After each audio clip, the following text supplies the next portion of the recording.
நமக்கு எவ்வளோதான் வாய்ப்பு கிடைச்சாலும் நாம் என்ன பண்ணிடுறோம், நழுவு விட்டுறோம். வாய்ப்புகளை நாம் என்ன பண்ணுறதில்ல, பயன்படுத்துவதே இல்லை. இயேசு கிறிஸ்து எல்லா நேரங்களிலும் தனக்கு கொடுத்த வாய்ப்பு என்ன பண்ணார், அற்புதமாய் பயன்படுத்தி கொண்டார், வாய்ப்புகளை உருவாக்கினார்.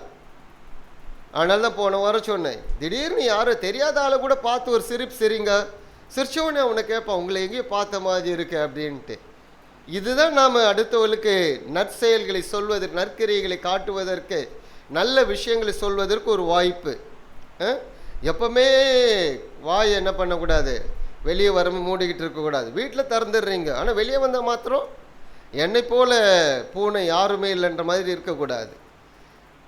கொஞ்சம் சிரிச்சு காமிங்க.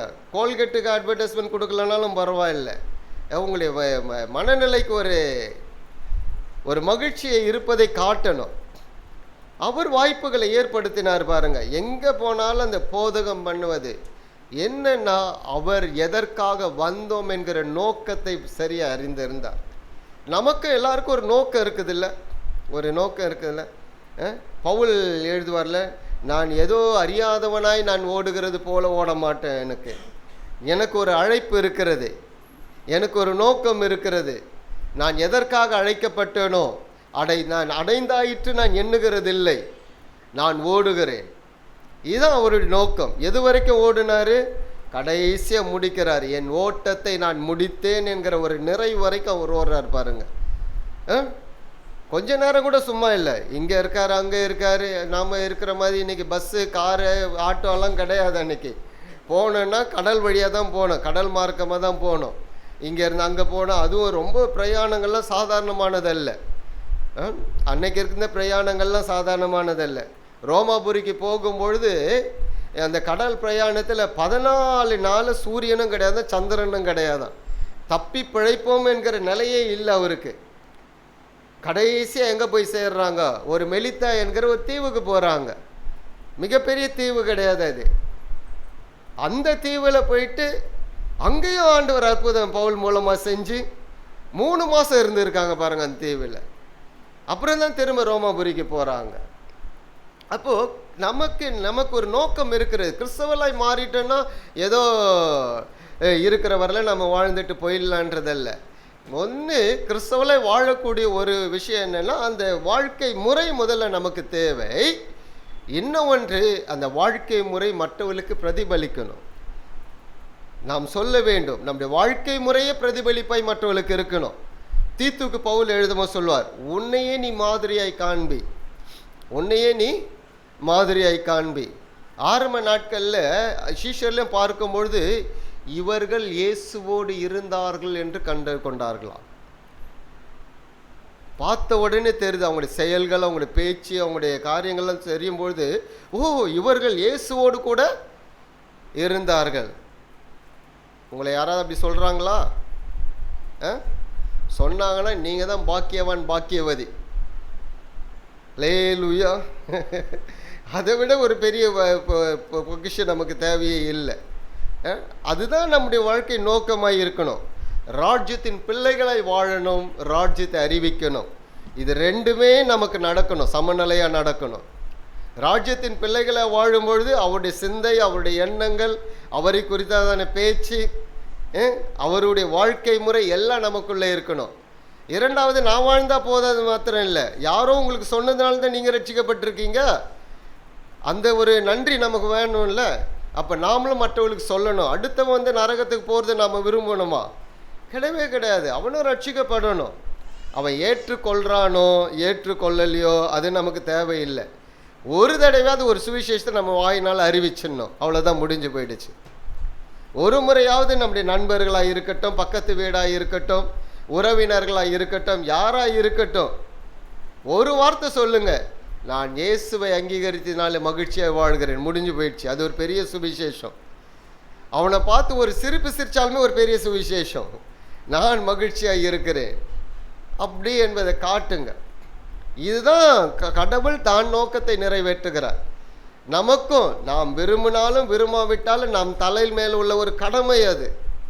உங்கள் தலையில் ஒரு ஆண்டு ஒரு கடமையை வச்சிருக்காரு. என்ன கடமை?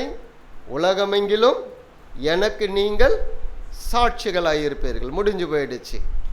அப்போ அதில் வாழ்க்கை முறையும் இருக்குது, அறிவித்தலும் இருக்குது, ரெண்டுமே இருக்கிறது. ரெண்டுத்தையும் நம்ம செய்யணும். சிலருக்கு பிரச்சனை என்னென்னா வாழ்க்கை முறையே பிரச்சனையாக இருக்குது. அதான் ஏசு அழகாக சொன்னார்ல, உன்னை ஏற்றுக்கொள்கிறவன் என்னை ஏற்றுக்கொள்கிறான், என்னை ஏற்றுக்கொள்கிறவன் அனுப்பினவரை ஏற்றுக்கொள்ளலாம். அப்போ பிரச்சனை எங்கே? நம்மை மற்றவர்கள் ஏற்றுக்கொள்கிறாங்கன்றதும் பிரச்சனையே இருக்குது. அவங்கெல்லாம் கிறிஸ்தவலா அப்படின்றது இல்லை, அவர்கள் அல்லவா கிறிஸ்தவர்கள் என்று சொல்லக்கூடிய காலகட்டம் வரணும். அது உங்கள் வாழ்க்கையில் வரணும். அப்படிப்பட்டவளை வாழும்படி அழைக்கப்பட்டு இருக்கிறோம். அதுக்கு தான் சபை கூடி வரும். சபை கூடி வர்றது நோக்கமே என்ன? நாம் எல்லாரும் பரிசுத்தவான்களாக இருப்பதனால சபை கூடலை, பரிசுத்தத்துக்கு நேராக போய் கொண்டு இருப்பதனால தான் சபை கூடுகிறோம். நற்செயல்களை செய்வதனால் அல்ல, நற்செயல்கள் செய்ய விரும்ப இருக்கிறது. தொடர்ந்து கற்றுக்கொள்ளணும், தொடர்ந்து பரிசுத்தமாய் வாழணும், நீதிமான்களை வாழணும். அதுக்கு தான் சபை கூடி வருதல். பரிசுத்தமாக இருந்தால் சபையெல்லாம் கூடி வர வேண்டாம், நீங்கள் நேரம் அங்கே போயிடலாம். நாம் எல்லாரும் விழுந்து எழுந்திருக்கிறவர்கள், பாவம் செய்யக்கூடியவர்களாக இருக்கும், தவறு செய்யக்கூடியவர்களாக இருக்கும். எப்பொழுதும் அதில் விழுந்திருக்கக்கூடாதுதான் சபைக்கு வருகிறோம். அதற்காக தான் கடவுளுடைய போதனை. எந்த மனிதனும் உங்களை விடுதலை செய்ய முடியாது. இயேசு கிறிஸ்துடைய போதனை, அவருடைய கட்டளைகள், அவருடைய வார்த்தை மாத்திரம்தான் நம்ம விடுதலை செய்ய முடியும். அதனால தான் சொல்கிறேன், சாந்தமாய் வசனத்தை ஏற்றுக்கொள்ளுங்க. யாக்கோப்பு நிருபத்தை எழுதும் சொல்வார், வசனத்தை சாந்தமாய் நீங்கள் ஏற்றுக்கொள்ளுங்கள், அது உங்கள் இருதயத்தை மாற்றும், அது உங்கள் இருதயத்தை சுத்திகரிக்கும். சங்கீதக்காரனுடைய ஜபமும் அதுதான் இருக்குது. இந்த வசனம் என் கால்களுக்கு தீபமும் என் பாதைக்கு வெளிச்சம். அப்படின்னா என்ன அர்த்தம்? அது என்னை மாற்றுகிறது, என் ஆன்மாவை அது மாற்றுகிறது, என் சரீரத்தை இது மாற்றுகிறது. இதற்காக தான் சபை கூடி வருதல். இப்போ நமக்கு ஒரு நோக்கம் இருக்கிறது பாருங்க. நம்மை அழைத்தவர் உண்மையுள்ளவர். உங்களை அழைத்த தேவன் உங்களுக்கு உண்மையுள்ளவராக இருக்கார். அவர் ஒருபோதும் மாற மாட்டார், அவரால் மாற முடியாது. மாறாத கர்த்தர் உங்களுக்கு இருக்கிறார். உங்களை கரம் பிடித்தவர், உங்களை ரட்சித்தவர், அவர் தான் உங்களுக்கு பொறுப்பு. உங்களை சரியாய் நடத்துவார், குறைவில்லாமல் நடத்துவார். ஆனால் நம்முடைய காரியம் என்ன? நமக்கு ஒரு பொறுப்பு கொடுக்கப்பட்டிருக்குது இல்லை, அதை நாம் செய்யணும் இல்லை. அதை செஞ்சால் தானே. உதாரணத்துக்கு நீங்கள் ஒரு வேலைக்கு போகிறீங்கன்னு வச்சுங்க, வேலையில் இதெல்லாம் செய்யணும். இல்லை நான் வந்து உக்காந்துட்டேன் டைம் ஆனோன்னு நான் கிளம்பிடுவேன், எனக்கு சம்பளம் கொடுன்னா கொடுப்பாங்களா? இல்லை, அவங்க சொல்கிறத நீங்கள் செய்யணும். நீங்கள் சொன்னீங்கன்னா அவங்க உங்களுக்கு என்ன வாக்கு பண்ணியிருக்காங்களோ கொடுத்துருவாங்க. நம்முடைய ஆண்டவர் அதை விட 1000 மடங்கு மேலானவர். சில நேரத்தில் செஞ்சாலும் கொடுக்குறாரு, செய்யலைனாலும் கொடுக்குறாரு. நல்லோர் மேலும் தீயோர் மேலும் சூரியனை உதிக்க பண்ணுகிறார், மழையை பெய்ய பண்ணுகிறார், காற்றை வீச பண்ணுகிறார். எல்லாம் நடக்குது இல்லை? அப்போ நாம் அவருடைய பிள்ளைகளாக இருப்போமானால் அதிகமாக கற்பனை கெட்டாத அளவுக்கு ஆண்டவர் நமக்கு செய்கிறவர். நம்முடைய பொறுப்பை உணர்ந்து கொள்ள வேண்டும், அவ்வளவுதான். ஹல்லேலூயா, கர்த்தர் நல்லவர். அப்போ என்ன? அவர் நோக்கத்தை சரியாய் நிறைவேற்றுகிறார். சீஷர்களோடு பேசுகிறார், மக்களோடு உபதேசம் பண்ணுகிறார், தேவாலயத்தில் போய் உபதேசம் பண்ணுகிறார், வனாந்தரத்தில் போய் உபதேசம் பண்ணுகிறார், மக்கள் எங்கெல்லாம் கூடுறாங்களோ அங்கெல்லாம் போய் உபதேசம் பண்ணுகிறார். அவர் எல்லாரும் ரட்சிக்கப்படுறாங்களா? தெரியாது. வசனத்தை ஏற்றுக்கொள்கிற பாக்கியவான்கள். அவர்கள் யார்? கண்மலையின் மேல் தன் வாழ்க்கையை கட்டினவர்கள் ஒப்பானவர்கள். மணலின் மேலும் வீடு கட்டலாம், கற்பாறையின் மேலும் வீடு கட்டலாம். அப்போ எதை ஒப்பனையாக காட்டுகிறார்? கற்பாறையின் மேல் ஒருவன் வீடு கட்டுகிறதற்கு உங்கள் வாழ்க்கை ஒப்பனையாக இருக்கிறது. யார் அவர்கள்? அவருடைய வார்த்தையை கேட்டு அதன்படி செய்யக்கூடியவர்கள். அவர்கள் தான் கற்பாறையின் மேல் வீடை கட்டுகிறவர்கள். அப்போ நீங்கள் எதன் மேல் உங்கள் வீட்டை கட்டுகிறீர்கள் என்று பாருங்கள். கணவனும் மனைவியும் கட்டக்கூடிய வீடு சரியாக இருக்கும் என்றால் பிள்ளைகள் அதில் அப்படியே கட்டுவார்கள். நீங்கள் கட்டக்கூடிய வீடு சரியில்லைன்னா பிள்ளைகள் எப்படி இருப்பாங்க? ஒன்றும் பண்ண முடியாது. சமீபத்தில் ஒரு செய்தி கேட்டேன் பாருங்கள். சின்ன பையனுக்கு ஏறக்குறைய 8 வயசு தான் இருக்கும். அவனுக்கு டிபி வந்துடுச்சு. உள்ள டிபி கேன்சர் ஏதோ ஒன்று. என்னன்னா அப்பா புகை பிடிப்பாரா, பையன் கூடவே இருப்பானா. அப்பா புகை பிடிச்சு விடுறது, பையன் ஜாலியாக அந்த புகையை உள்ளே இழுத்து விடுவானா. அப்பாவுக்கு அந்த வியாதி வரல, யாருக்கு வந்துடுச்சு? கொடூரமான ஒரு வியாதி அவனுக்கு வந்துடுச்சு. அப்போ பெற்றோர் தான் முன்மாதிரி. கணவனுக்கு மனைவி முன்மாதிரியாக இருக்கணும், மனைவிக்கு கணவன் முன்மாதிரியாக இருக்கணும். பிள்ளைகளுக்கு பெற்றோர்கள் இருவரும் முன்மாதிரியாக இருக்கணும். இப்படி ஒரு குடும்பம் இருந்தால் என்ன ஆசீர்வாதமாக இருக்கும் பாருங்க. அல்லேலூயா. நீங்களாம் அப்படி இருப்பீங்கன்னு தான் நான் நம்பி பேசுகிறேன். வேறு என்ன பண்ணுறது? மாறுகிறவர்கள் மாறி தானே ஆகணும். அது ஏதோ ஒரு பழமொழி சொல்லுவோம், அடி மேலே அடி அடித்தா அம்மிய நகரமா? ஓகே, அப்படி தான் சொல்லிக்கிட்டே இருக்கேன். எப்படியாவது மாறிடணும் அப்படின்றது. ஏன்னா இங்கே நாம் பேசுகிறது வாழ்க்கை முறையை பற்றி தான் நிறைய பேசுகிறோம். மற்ற இடங்களில் கடவுள் உங்களை ஆசீர்வதிப்பார், இன்று கண்ட எகிப்தை நீங்கள் பார்ப்பதில்லை அப்படின்னு நம்ம சொல்லிக்கிட்டு இருப்போம். இயேசு கிறிஸ்து குழந்தையா இருக்கும்போது எகிப்துக்கு தான் போன்ட்டார். எகிப்தியர்களும் ரட்சிக்கப்பட வேண்டும் என்பது தான் ஏசாயாவுடைய புலம்பல். ஏசாயின் மூலமாக மோவாப் ரட்சிக்கப்படாதா, எகிப்தியன் ரட்சிக்கப்பட மாட்டார்களா அப்படின்ட்டு. இன்னைக்கு நம்ம மக்கள் என்ன பேசுவாங்க, இன்று கண்ட எகிப்தியனை நீ காண்பதில்லை. அப்படின்னா என்ன? அன்னைக்கு இஸ்ரவேல் மக்களுக்கு சொன்னார். இஸ்ரவேல் மக்கள் அடிமைத்தனத்தில் வரும்பொழுது அவர்களுக்கு சொல்லப்பட்டது. அவர்கள் எல்லாம், எகிப்தியர்கள் எல்லாரும் தேவனால் உருவாக்கப்படவில்லையா? பூமியில் உள்ள அனைவரும் அவரால் தானே உருவாக்கப்பட்டார்கள். அவர்களும் மனம் திரும்ப வேண்டும் என்று அவருடைய ஆதங்கம் தானே. நினிவே பட்டணம் கடவுளுடைய ஜனமா? இல்லை, பாவத்தின் உச்சகட்டத்தில் இருக்கிறது நினிவே பட்டணம். நினிவே பட்டணத்துக்கு ஏன் தீர்க்கதரிசி அனுப்புகிறாரு? அந்த மக்கள் ரட்சிக்கப்பட வேண்டும் என்பது அவருடைய ஆதங்கம் இல்லை, அதனால தானே அனுப்புகிறாரு தீர்க்கதரிசியை. அல்லேலூயா. நல்ல, நீங்கள் மாறுங்கள், உங்கள் வாழ்க்கை மாறும். இதுதான் வேதம் நமக்கு கற்றுக் கொடுக்குற சத்தியம். நாம் அவருடைய வார்த்தையின்படி நம்ம வாழ்க்கையை மாற மாற மாற கடவுளுடைய ஆசீர்வாதத்தை அளவில்லாமல் நாம் அனுபவிப்போம். கேட்டு அல்ல, கேட்காமலே அனுபவிப்போம். இதுதான் கடவுள் நமக்கு பாராட்டுகிற கிருபை. அடுத்து என்ன நடக்குது? எப்போவுமே இயேசு கிறிஸ்து குற்றம் சாட்டுவதற்கு ஒரு கூட்டம் இருக்குது. வேத பாரகர், ஆசாரியர், பரிசேயர், சதுசேயர், நியாயசாஸ்திரிகள் கூட ஜனங்களும் சேர்ந்துக்குவாங்க. எப்படியாவது அவர் குற்றம் சாட்டணுன்ட்டு. நிறைய பேரால் தவறாய் புரிந்து கொள்ளப்பட்ட ஒரு பகுதி இது. நிறைய பேர் வித்தியாசமாக இதை பிரசங்கம் பண்ணிடுறாங்க. பட் இங்கே என்ன இருக்குது, அதாவது யோவான் இதை எந்ததுக்காக எழுதியிருக்கிறார் என்பது ரொம்ப முக்கியம். 2ஆம் வசனத்திலிருந்து 11ஆம் வசனம் வரலாம், பொறுமையாக வாசிங்க.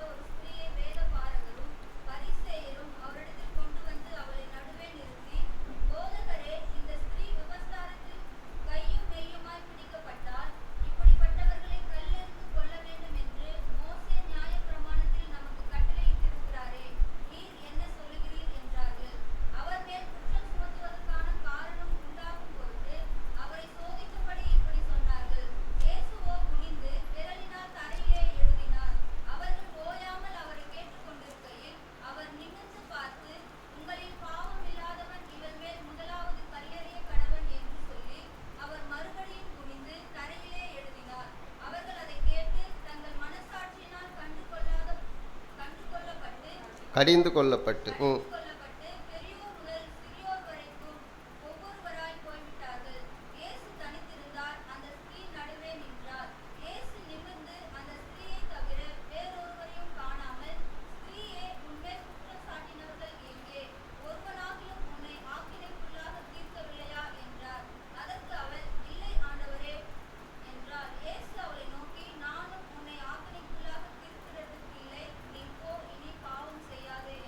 போதும். இது பிரமாணத்தை பற்றி யார் பேசுகிறாங்க?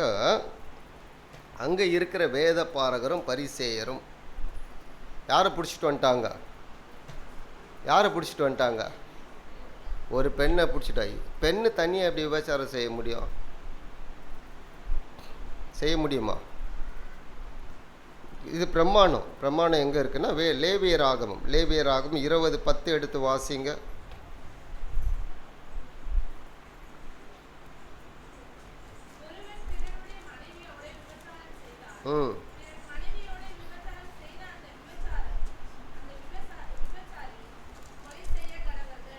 போதும். எத்தனை பேர்? 2 பேர். உபாகம புஸ்தகம் எடுத்துங்க, 22ஆம் அதிகாரம்.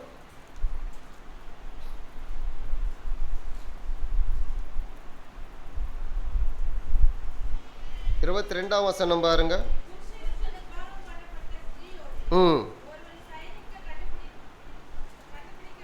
ம்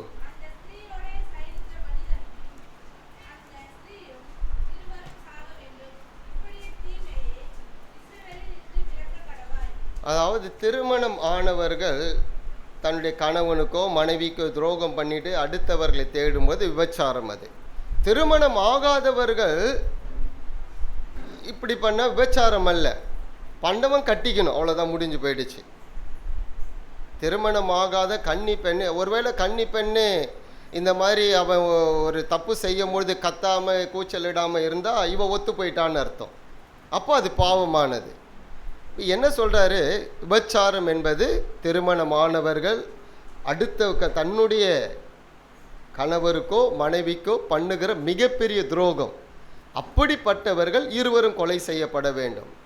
இப்போ இங்கே யாரை பிடிச்சிட்டு வந்திருக்காங்க? ஸ்திரீயை மாத்திரம் பிடிச்சிட்டு வந்திருக்காங்க. அந்த ஆண் எங்கே போனா? கல் எடுத்துன்னு வந்தானே, அதில் ஒரு ஆளாக இருப்பானோ? புரியுதுங்களா? அப்போ அவங்களுடைய நோக்கம் என்ன? பிரமாணத்தை நிறைவேற்றுன்றது நோக்கம் இல்லை. இவர் என்ன பண்ணுறாரு? பிரமாணத்தை பேசுகிறேன்றாரு. இவர் ஓய்வு நாளை கடைப்பிடிக்கிறது இல்லை. ஓய்வு நாளை இவர் கடைப்பிடிக்கிறது இல்லை. ஓய்வு நாளை இவர் சரியாக தான் செய்கிறார். ஓய்வு நாளில் நன்மை செய்வது அதுதான் நல்லது. இவன் ஓய்வு நாளில் விருத்த சேதனம் பண்ணுறதுக்கு ஓய்வு நாள் எடுத்துக்கிறான். ஆனால் இவர் நன்மை செய்தால் அது பொல்லாங்கன்றான். அதனால் இயேசுவின் மேல் வைக்கிற குற்றச்சாட்டு என்ன? அவர் பிரமாணத்தை நிறைவேற்றுகிறது இல்லை.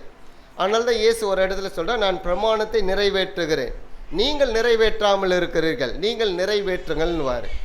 இவர் பிரமாணத்தை நிறைவேற்றுகிறார். எனவே இவரை எப்படியாவது குற்றம் சாட்டணுன்ட்டு என்ன பண்ணுறாங்க? ஒரு கையும் களவும் பிடிச்சிட்டு வந்துட்டாங்களாம். கையும் களவாவும் பிடிச்சா 2 பேர் இருந்திருக்கணும்ல. அவனையும் கூட்டிகிட்டு வந்து நிறுத்தி, சரி கல் எறிஞ்சு கொல்லணும், மோசையுடைய பிரமாணம், கல் எறிஞ்சு கொல்லணும்னா நியாயம். என்ன நடக்குது?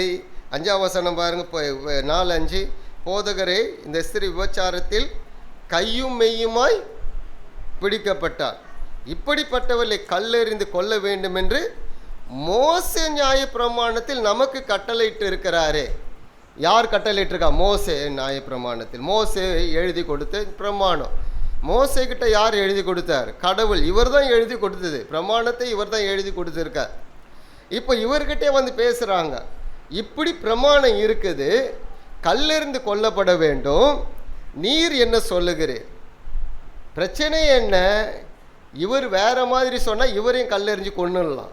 ஏன்னா நீ நேரடியாக பிரமாணத்தை நீ என்ன பண்ணிட்டு மீறி விட்டீர், மோசே கொடுத்த பிரமாணத்தை மீறி விட்டீர் அப்படின்றாங்க. ஒரு இடத்துல ஆண்டவர் சொல்றார், மோசே தூக்கி பார்க்குறீங்க, நான் செய்கிறது என்ன பண்ணுறதில்லை, நீங்கள் உயர்த்தி காட்டுகிறது இல்லை. மோசே வனாந்திரத்தில் மன்னாவை கொடுத்தார். கடவுள் மோசேன் மூலமாக மன்னாவை வனாந்து கொடுத்தார். ஆனால் நேரடியாக நான் அப்பத்தை கொடுத்து இருக்கிறேன்.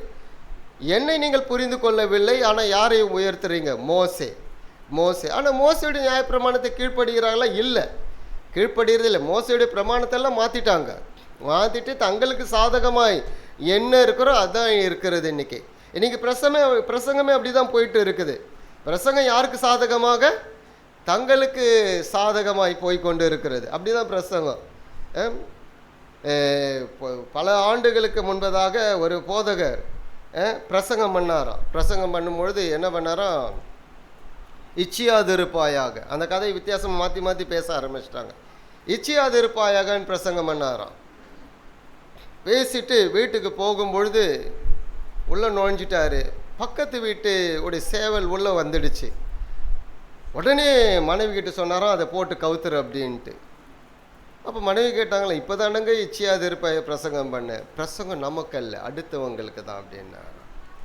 இன்றைக்கி அப்படி தான் கதை போயிட்டு இருக்கு. எனக்கு பிரசங்கம் கிடையாது, அடுத்தவங்க. நாமளும் என்ன யோசிக்கிறோம், நான் நல்லா இருக்கேன், அது பிரசங்கம் அடுத்தவங்களுக்கு தான். சில நேரங்களில் ஏதாச்சும் சொன்னோம்னா பக்கத்தில் திரும்பி பார்ப்பாங்க, பாரு உனக்கு தான் அது அப்படின்ற மாதிரி. என்னமோ தான் ஒரு பெரிய பரிசுத்தவான் என்பதும் எல்லாத்துலேயும் உண்மையாக இருக்கும், பக்கத்தில் திரும்பி பார்ப்பாங்க. சில நேரத்தில் மனைவி கணவனை திரும்பி பார்ப்பாங்க, கணவன் மனைவியை திரும்பி பார்ப்பாங்க. அல்லேலூயா. எல்லா வார்த்தைகளும் நமக்கு தான்.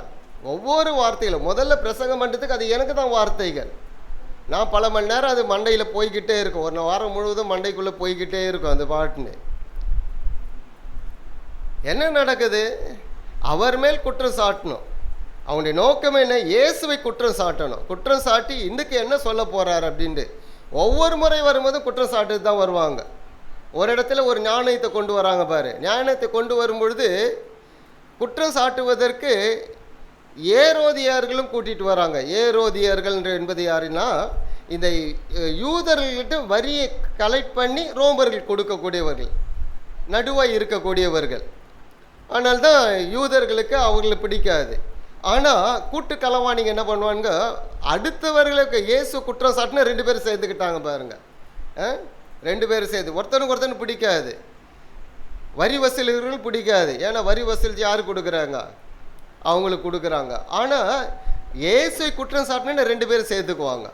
2 பேரும் சேர்ந்துட்டு வந்து என்ன பண்ணுறாங்க, ராயனுக்கு வரி கொடுக்கணுமா கொடுக்கக்கூடாதா? இயேசுவை குற்றம் சாட்டணும்.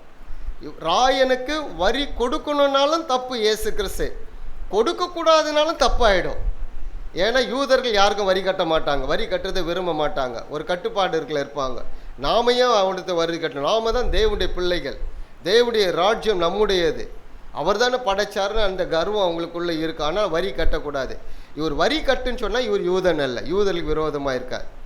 வரி கட்டக்கூடாதுன்னா ராயனுக்கு விரோதமாக இருக்கார். புரியுதுங்களா? எப்படியாவது இவர் குற்றம் சாட்டணும். இவர் படைத்தவர், அனந்த ஞானம் உள்ளவர். அவ்வளோ அழகாக சொன்னார், நீ நாணயத்தை கொடு. நாணயத்தில் யாருடைய சின்னம் பொறிக்கப்பட்டிருக்குது? ராயனுடையது. அப்போ ராயனுடையது ராயனுக்கு கொடுத்தாரு, தேவனுக்கு கொடுத்தாரு, முடிச்சிடுச்சு. ஒன்றும் பண்ண முடியல. ஆனால் வரும்பொழுதெல்லாம் எப்படியாவது இவரை குற்றம் சாட்டணும். இங்கே என்ன, நீ பிரமாணத்தின்படி நடக்கிறதே இல்லை. பிரமாணம் இப்படி சொல்லுது. என்ன சொல்லுது பிரமாணம்?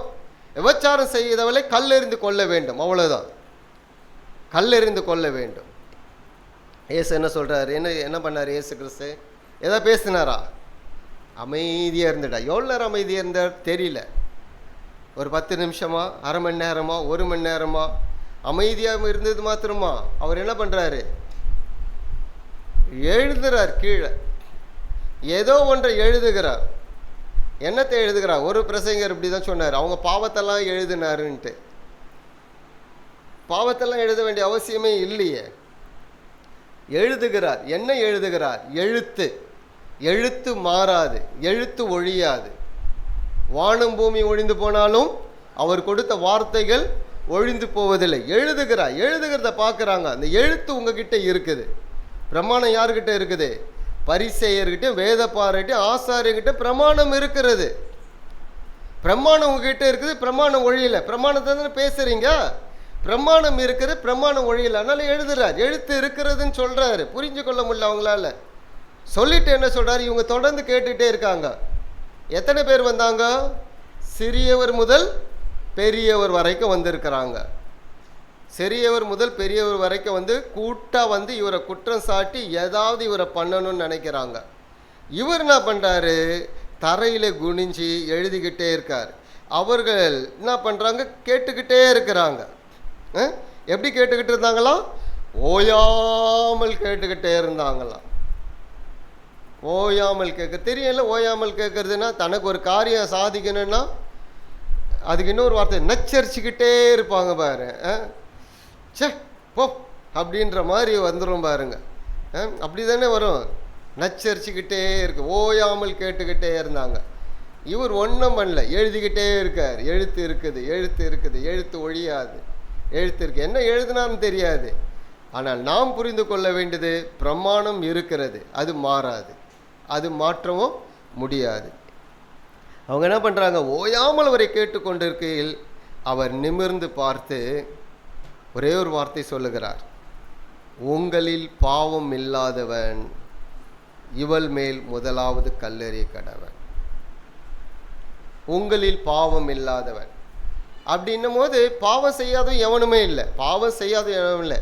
மோசேயுடைய நியாயப்பிரமாணம் என்ன? விபச்சாரத்தில் கையும் களவுமா பிடிக்கப்பட்டவர்கள் கல்லெறிந்து கொல்லணும். அதுக்கு முழு பரிசுத்தவானாக இருக்கணும்னு அவசியம் இல்லை. எல்லாரும் பாவம் செய்கிறாங்க. மோசே பாவம் செஞ்சாரா? பாவம் செஞ்சார் மோசே. தேவனுடைய சொற்படி கேட்காது மிகப்பெரிய ஒரு பாவம். தேவன் கொடுத்த கட்டளை கொண்டு வந்து உடைச்சது பெரிய பாவம். எகிப்தியனை அங்கேயே போட்டு தள்ளுந்து ஒரு பெரிய பாவம். போட்டு தள்ளினாரா இல்லை எகிப்தியனை? எந்த அளவுக்கு தைரியம் இருந்திருக்கு பாருங்க. ஒரே போடா போட்டு போட்டு புதைச்சு மிஸ்டர். பாவமாக செய்யலை அவர் தான் பிரமாணத்தை எழுதி அவர்கிட்ட தான் கொடுத்து அனுப்புகிறாங்க. அப்போ எத்தனை பேர் அவரும் சேர்ந்து கொண்டு இருப்பார், கல்லெறிஞ்சு கொண்டு இருப்பார்ல. அப்போ எந்த பாவத்தை பற்றி இவர் பேசுகிறார்? அதுதான் ரொம்ப மிக முக்கியமானது. உங்களில் பாவம் இல்லாதவன் முதலாவது கல்லெறிய கடவன். கொஞ்ச நேரம் நின்று பார்த்தானுங்க, ஒவ்வொருத்தனா போகிறானுங்க. சிறியவர் முதல் பெரியவர் வரைக்கும் போயிட்டாங்க. அப்போ என்ன சொல்கிறார் இயேசு கிறிஸ்து? எழுத்து மாறாது, பிரமாணம் மாறாது. பிரமாணம் யாருக்கு? இந்த பெண்ணுக்கு மாத்திரம் இல்லை பிரமாணம். பிரமாணம் யாருக்கு? கல் எடுத்துட்டு வந்திருக்கீங்களே, உங்களுக்கும் அந்த பிரமாணம். அது என்ன பிரமாணம்? ஒருவன் விபச்சாரத்தில் ஈடுபட்டால் கொல்லப்பட வேண்டும். அப்போ முதலாவது கொல்லப்படக்கூடியவர் யாரு? எடுத்துட்டு வந்த அவ்வளோ பேரும் கொல்லப்படணும். அவ்வளோ பேரும் பெரிய பரிசுத்தவான் இல்லை. உங்களில் பாவம் இல்லாதவன். எந்த பாவத்தை பற்றி பேசுகிறாரு? சாதாரணமாக நடக்கிறத பற்றி பேசலை. கொலைக்கு சமமான கல்லெறிந்து கொல்லக்கூடிய பாவம் இல்லாதவன். அப்படிப்பட்டவன் இருந்தால் இந்த பெண்ணின் மேலே கல்லெறியட்டும். இவர் கடவுள். புரியல அவங்களுக்கு? அனந்த ஞானம் உள்ளவர். அவன் உள்ளத்தில் என்ன இருக்குது எல்லாம் இவருக்கு தெரியும்.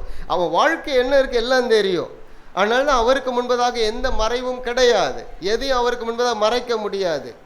எடுத்துட்டு வந்தால் அவ்வளோ பேரும் பாவிகள், அவ்வளோ பேரும் கல்லெறிஞ்சு கொல்லப்பட வேண்டும். ஆனால் சுற்றிட்டு இருக்கானுங்க வெளியே.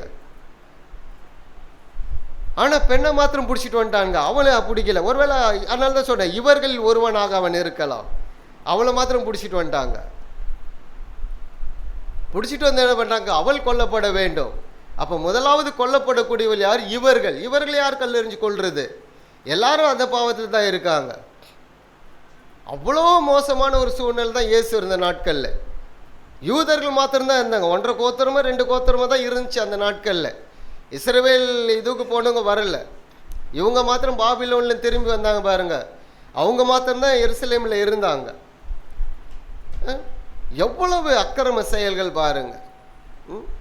மனசாட்சியே இல்லாமல் இவரை குற்றப்படுத்துவதற்காக தங்கள் பாவங்களை மறைத்து கொண்டு அடுத்தவனை, இதுதான் இன்னைக்கு நிறைய இருக்கு பாருங்க. தான் செய்து பாவமே தெரியாது. இயேசு கிறிஸ்து மலை பிரசங்கத்தில் சொன்னார்ல, நீ அடுத்தவன் கண்ணில் இருக்க தூசியை பார்க்குற, உன் கண்ணில் மரத்துண்டை வச்சுட்டு பார்க்கக்கூடாது. கண்ணே தெரியல உனக்கு. உனக்கு கண்ணே தெரியல, நீ அடுத்தவன் கண்ணில் இருக்க தூசியை எப்படி எடுக்க முடியும்? சரியான மொழிப்பு மரத்துண்டு. மரத்துண்டை உன் கண்ணில் வச்சிட்டு இருக்க, ஆனால் அடுத்தவன் கண்ணில் என்னதான் இருக்குதா? அது எப்படி உனக்கு தெரிஞ்சிடுச்சு? எப்படி தெரிஞ்சது? அங்கே இல்லை. தான் பாவத்தை மறைப்பதற்கு அடுத்தவன் மேலே பழி போடுறது.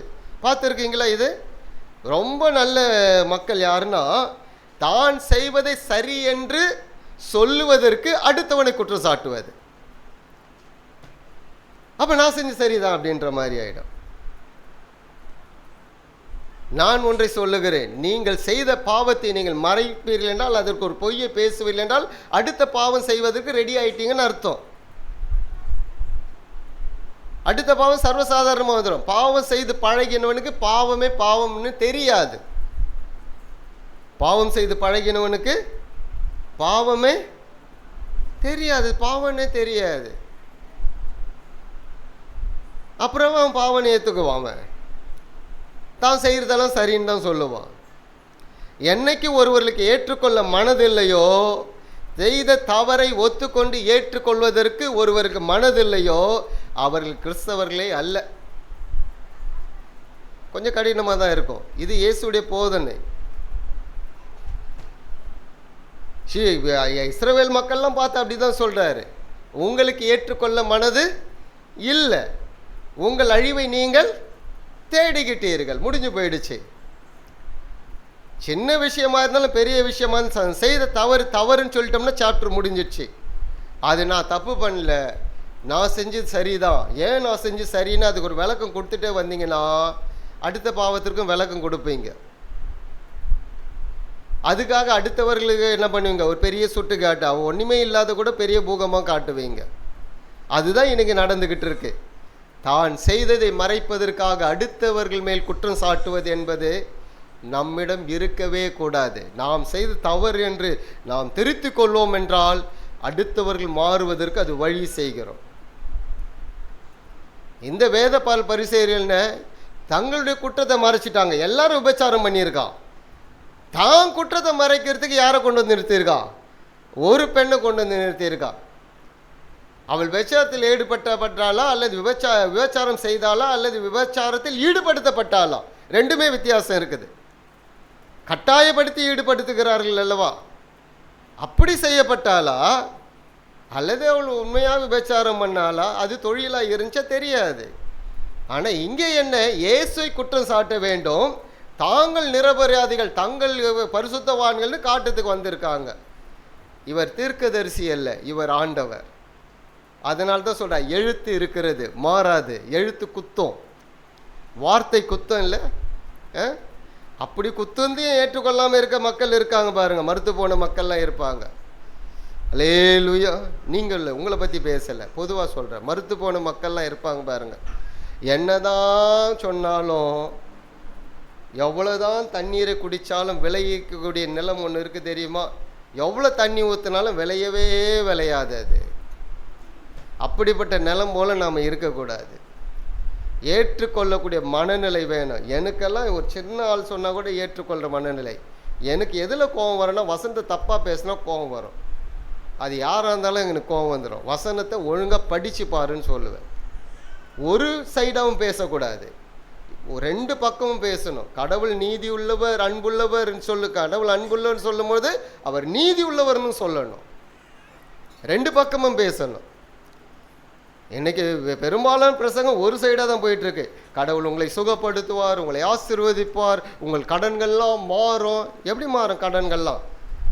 அவர்னா சேடா அவர் எடுத்து எல்லாத்தையும் கொடுக்கறதுக்கு. நம்ம ஆசையில் எல்லாத்தையும் வாங்கி வச்சுக்குவோம், நம்முடைய கடன்கள்லாம் மாறிடும். போதும் என்கிற மனது இருந்துச்சுன்னா கடனே இருக்காது. புரிதல் இருந்துச்சுன்னா கடன் இல்லாமல் வாழ முடியும். அல்லேலூயா. தேவைகள் கொடுக்கப்படும். நீங்கள் அந்த மனநிலையோடு இருப்பீங்களா, உங்கள் தேவைகள் சந்திக்கப்படும். ஆசை தான் பிரச்சனையே. ஆசைப்பட்டு வட்டிக்கு வாங்கி அடிகை விற்று வட்டியை மாத்திரம் கொடுத்த கதையாக போயிடக்கூடாது. அந்த கதை தெரியும்ல? அடிகைக்கு ஆசைப்பட்டு வட்டிக்கு பணம் வாங்கி அடிகை வாங்கினாங்களாம், அதாவது நெக்லஸ் வாங்கினாங்களாம். பணம் கொடுக்க முடியல, நெக்லஸை விற்று வட்டியை மாத்திரம் கட்டினாங்களாம். அப்போ அசல் என்ன ஆயிடுச்சு? இதுதான் ஆசை. இப்படி போய் மாட்டிக்க கூடாது. அதனால் கடவுள் யார்? நீதி உள்ளவர். ஞானத்தை கொடுத்திருக்கார், புத்தியை கொடுத்திருக்கார். புத்தியாய் நடந்து கொள்ளுங்கள், ஞானமாய் நடந்து கொள்ளுங்கள், வசனத்தின் அடிப்படையில் வாழுங்கள்.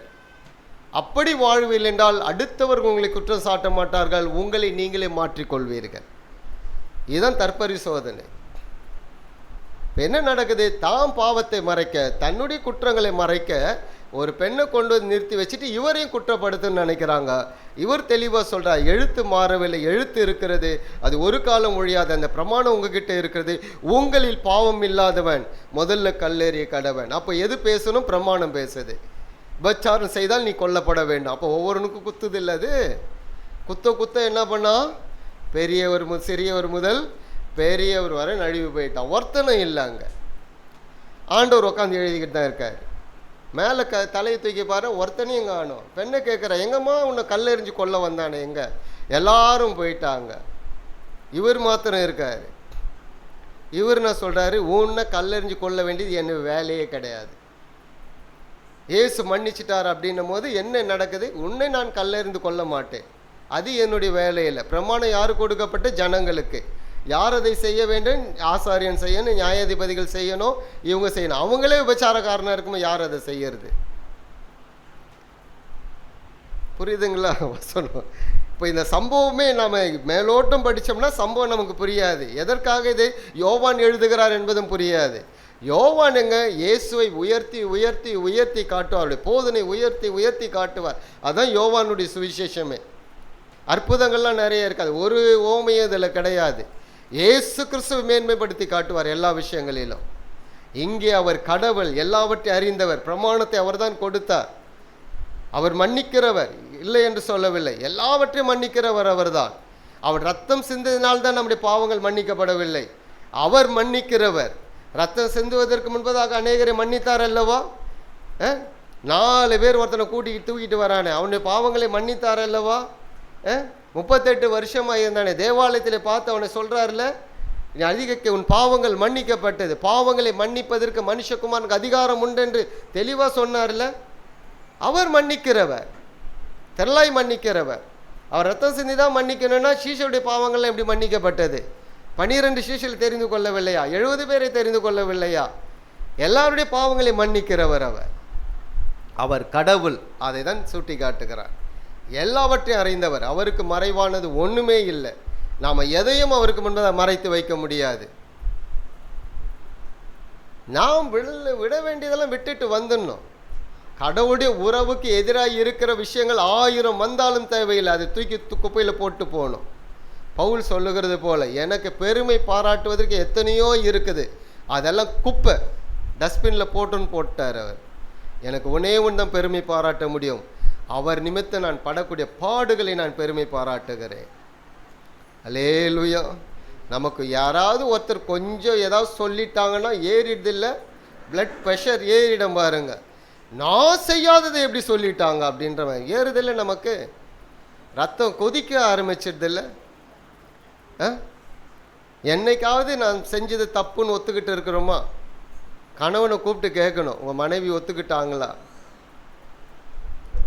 கணவன்கிட்ட தோத்து போகிற மனைவியும் மனைவி கிட்ட தோத்து போகிற கணவனும் கிறிஸ்தவ வாழ்க்கையிலே தோற்கடிக்க முடியாத ஒரு குடும்பம் அது. நான் சொன்னது புரிஞ்சிச்சா? என்ன சொன்ன சொல்லுங்க பாக்கலாம், சொல்லுங்க. நான் என்ன சொன்னேன்?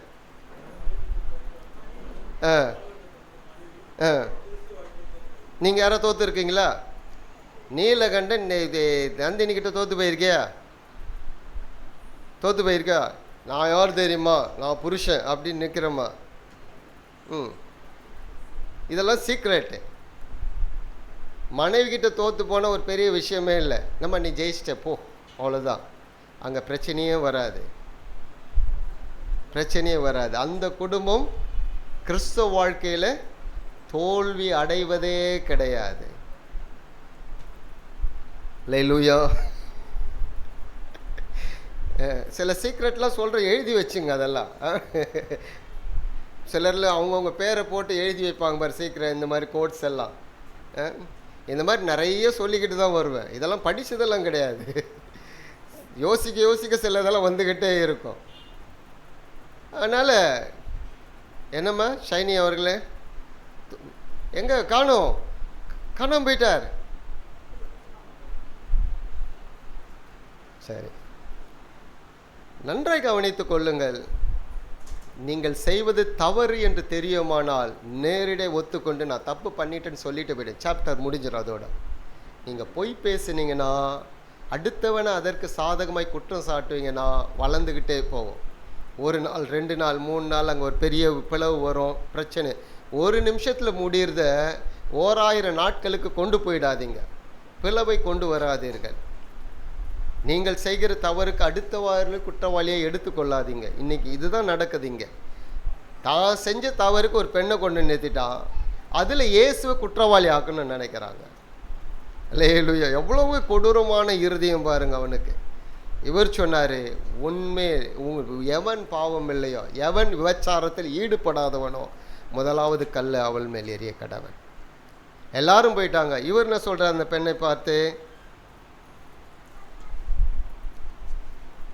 10ஆம் 11ஆம் வசனம் வாசிங்க.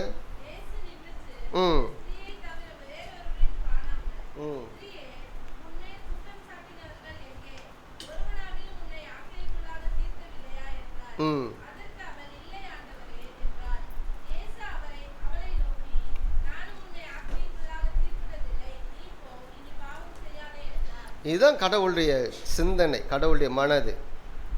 அவங்க எல்லாரும் நின்றுட்டு இருந்தாங்க. இயேசு சொன்னவனே ஒவ்வொருத்தனுக்கும் உள்ள குத்துது, மனசாட்சியில் குத்தப்பட்டவனாக. சிலர் குத்தப்பட்டாலும் அது தூக்கி போட்டுருவாங்க பாருங்க. அவன் குத்தப்பட்டு ஒவ்வொருத்தனா போயிட்டான், நழுவி போயிட்டான். இனி இருந்த பிரச்சனை இவர்கிட்ட அப்படின்றது அவங்களுக்கு புரிஞ்சிடுச்சு, நழுவி போயிட்டான். ஆனால் சில நேரங்கள் நமக்கு நேரடியாக குத்துறது என்ன பண்ணுவோம், அதை கொஞ்சம் எதாவது டீ காப்பி ஊற்றி கொஞ்சம் மழுப்பிட்டு திரும்ப செய்ய ஆரம்பிப்போம் பாருங்கள். அதுதான் கொடூரமான ஒன்று. குத்தப்பட்டுச்சுன்னா கம்முன்னு வெளியே வந்துடணும் அதை விட்டு. அதில் இருக்கிற ஒரு மன நிம்மதி வேறு எதுலேயுமே கிடையாது. வாழ்க்கை என்பது மகிழ்ச்சியை வாழ்வது தான். உள்ள எல்லாத்தையும் வச்சுக்கிட்டு வாழ முடியுமா மகிழ்ச்சியா? வேஷம் வேணால் போடலாம், வேஷம் போடலாம்ல. அப்படி தான் இஸ்ரவேல் மக்களை பார்த்து சொல்கிற, வேஷம் போடுறீங்க, உங்கள் வாய் என்கிட்ட இருக்கிறது, உங்கள் உள்ளமோ தூரமாக இருக்குது. இஸ்ரவேல் மக்களை பார்த்து ஆண்டவர் சொல்கிறார், ஏசையா சொல்கிறார், உன் வாயினால் என்னை துதிக்கிறாய், ஆனால் உங்கள் இருதயமோ எனக்கு தூரமாக இருக்குது, விரோதமாக இருக்கிறது. அப்போ கடவுளுக்கும் அவங்களுக்கும் உறவு இருக்குதா? அது வேஷம். அது வெளி வேஷம் ஒரு நாள் கலைஞ்சிரும். கலைஞ்சிச்சுன்னா ரொம்ப மோசமாயிடும். அது கலையிறதுக்கு முன்னாடி நான் வேஷம் போட்டுக்கன்னு சொல்லிட்டீங்கன்னா முடிஞ்சு போயிடுச்சு. அது ஒரு நிமிஷத்தில் முடிஞ்சு போயிடும். அப்போ இவர் என்ன சொல்கிறாரு, ஒருத்தனும் உங்களை செய்யலையா, நானும் உன்னை என்ன பண்ணப்படுறதில்ல, ஆக்கினைக்குள்ளாக தீர்க்கப்படுவது. நான் அதற்காக வரலை, அவர் மன்னிக்க வருகிறவர். நீ இனி என்ன பண்ணாது, பாவம் செய்யாது. அப்போ இனி பாவம் செய்யாதுன்னு பிரமாணத்தை மீறலை. பிரமாணத்தை மீறக்கூடாது என்று நினைக்கிறவர்களே மீறி விட்டபடினாலே இவர் தெளிவாய் சொல்லுகிறார், நானும் உன்னை ஆக்கினைக்குள்ளாக தீர்க்கவில்லை. இவர் எதற்காக வந்தார்? இவரை வெளிப்படுத்தும்படிக்கு, இவர் மூலமாக ஜனங்கள் ரட்சிப்பை அடையும்படிக்கு. அதற்காக தான் சீஷர்கள், அதற்காக தான் நாமும் கூடி இருக்கிறோம். எத்தனையோ மக்கள் அறியாமல் இருக்க, அவர்களுக்கெல்லாம் நாம் நற்சாட்சி உள்ளவர்களாக இருக்கணுமே.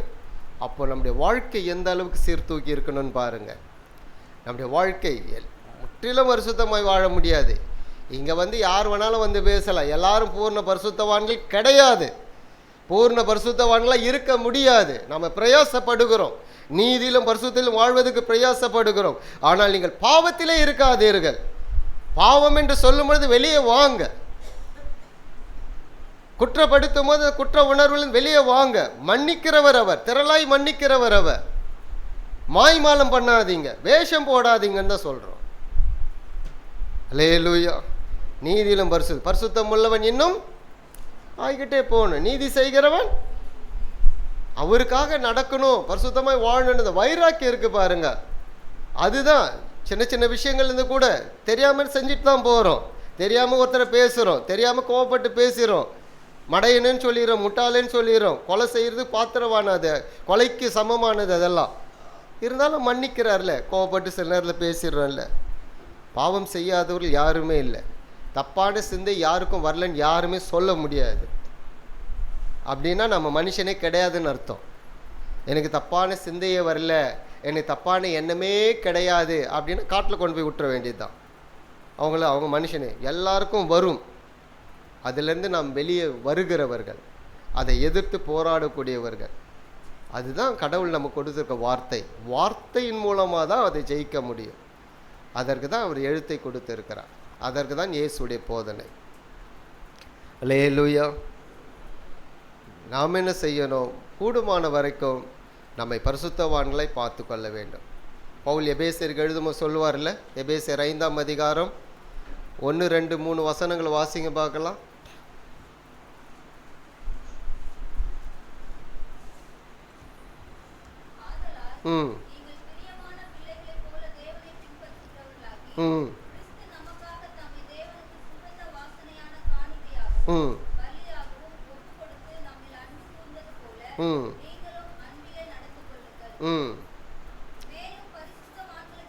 பரிசுத்தவான்களுக்கு ஏற்றபடி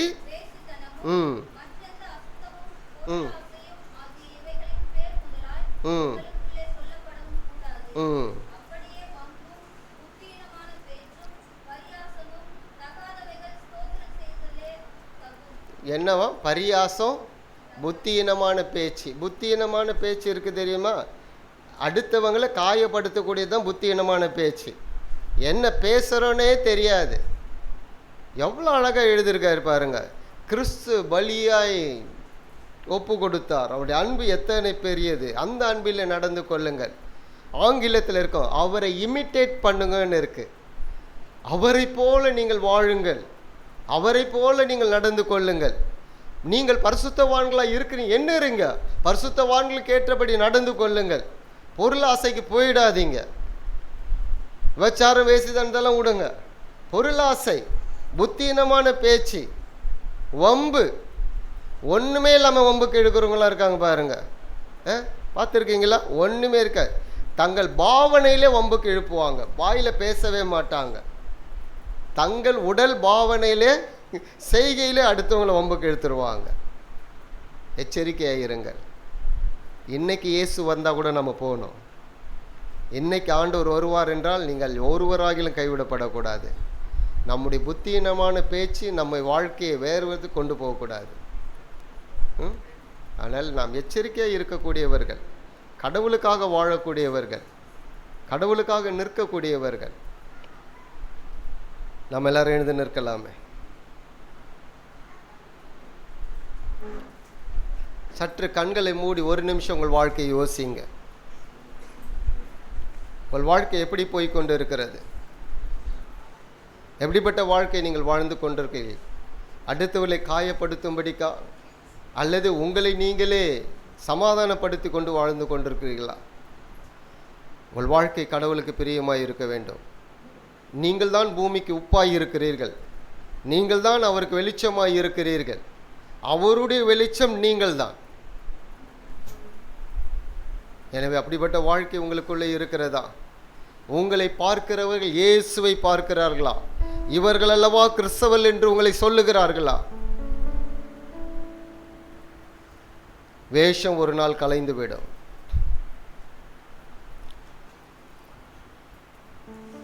மன்னிக்கிறவர் அவர். விட்டு வெளியே காரியங்களை விட்டு வெளியே வாங்க. அதனால் 1000 லாபம் இருக்கலாம், ஆனால் கடவுளோடு உள்ள உறவு போயிடுமே உங்களுக்கு.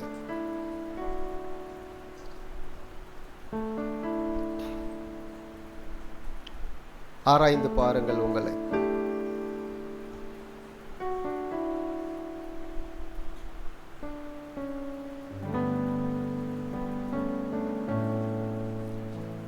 பரிசுத்த ஆவியானவர் நமக்கு உதவி செய்வாராக.